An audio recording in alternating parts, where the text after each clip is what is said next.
Web development में सबसे पहले आता है HTML। कोई भी वेबसाइट बिना HTML के एग्जिस्ट ही नहीं करती है। तो अभी ये HTML क्या है? HTML का फुल फॉर्म होता है हाइपर टेक्स्ट मार्कअप लैंग्वेज।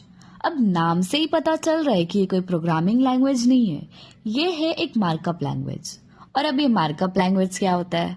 ये एक ऐसी लैंग्वेज है जिसमें हम कुछ टैग्स की हेल्प से ब्राउजर को इंस्ट्रक्शन देते हैं और वो उसके ही अकॉर्डिंग एक वेब पेज पे डिस्प्ले करता है।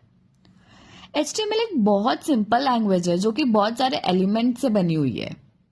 अब ये एलिमेंट्स टैग्स क्या होते हैं? एलिमेंट किसी भी HTML डॉक्यूमेंट का एक इंडिविजुअल कंपोनेंट होता है और हर एलिमेंट का अपना ही एक अलग मतलब होता है।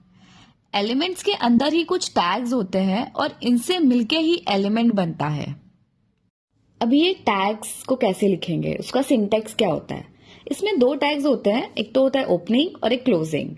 ओपनिंग में पहले ओपनिंग एंगल ब्रैकेट आता है, फिर टैग का नाम और फिर क्लोजिंग एंगल ब्रैकेट आ जाता है।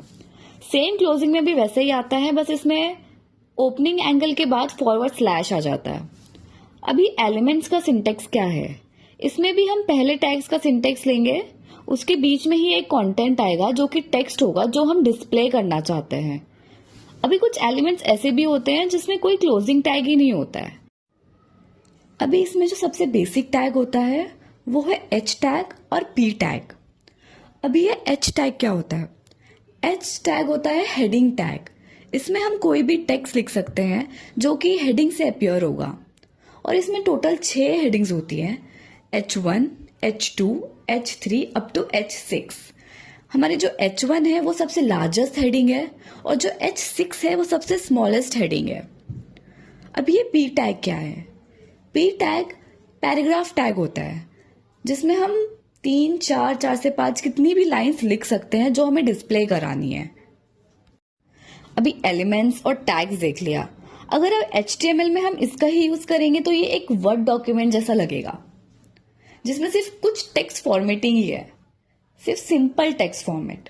अभी हमें इसे और अच्छा बनाना है, इसमें जान डालनी है, तो उसके लिए हम यूज कर रहे हैं एट्रीब्यूट्स। और अभी ये एट्रीब्यूट्स क्या होता है? तो हम हर एलिमेंट को कुछ एडिशनल प्रॉपर्टी दे सकते हैं। जैसे इमेज में हमने हाइट और विड्थ दी है, जिससे हम इमेज की हाइट विड्थ बढ़ा भी सकते हैं और कम भी कर सकते हैं। तो इसका सिंटैक्स क्या होता है? सिंटैक्स में पहले आता है इसका टैग नेम, एट्रीब्यूट नेम और फिर उसकी आती है वैल्यू। फॉर एग्जाम्पल हमें एक हेडिंग चाहिए जो कि सेंटर में अपियर होनी चाहिए, तो उसके लिए हम कैसे यूज करेंगे? यहाँ पे हमने यहाँ लिया है H1 टैग, उसके अंदर कोई टेक्स्ट डाला है और H1 के अंदर ही हमने एट्रीब्यूट नेम और उसको वैल्यू दी है। तो अभी हमें सेंटर चाहिए, तो उसके लिए हम क्या यूज कर रहे हैं? यहाँ पे अलाइन। तो हम कैसे यूज करेंगे? H1 align is equals to center. तो जो हेडिंग है वो सेंटर में अपियर हो जाएगी। अगर हमें इसे लेफ्ट में चाहिए तो हम यूज करेंगे H1 align is equals to left, तो हेडिंग लेफ्ट में अपियर हो जाएगी।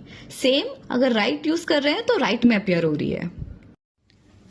अभी एलिमेंट्स, टैग्स, एट्रीब्यूट्स तो हमने देख लिया। अभी ये सब को यूज करके HTML का डॉक्यूमेंट कैसे बनाते हैं वो देखेंगे। तो यहाँ पे HTML का स्ट्रक्चर दिया है। HTML के स्ट्रक्चर में कुछ ऐसी चीजें रहती हैं जो कि वो हमेशा वैसी ही रहती हैं। तो इसमें सबसे पहले आता है डॉक टाइप HTML।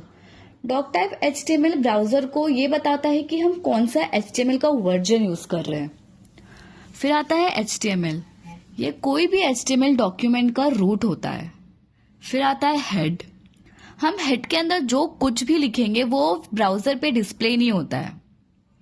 इसमें इंक्लूड होती है general information about document title और इसमें CSS और जावास्क्रिप्ट का डेफिनेशन भी होता है। उसके बाद आता है बॉडी, यहाँ पे जो सब भी हम लिखने वाले हैं वो ब्राउजर पे डिस्प्ले होगा, जैसे कि इमेज, टेक्स्ट या फिर कोई लिंक जो कि टैग को यूज करके होती है।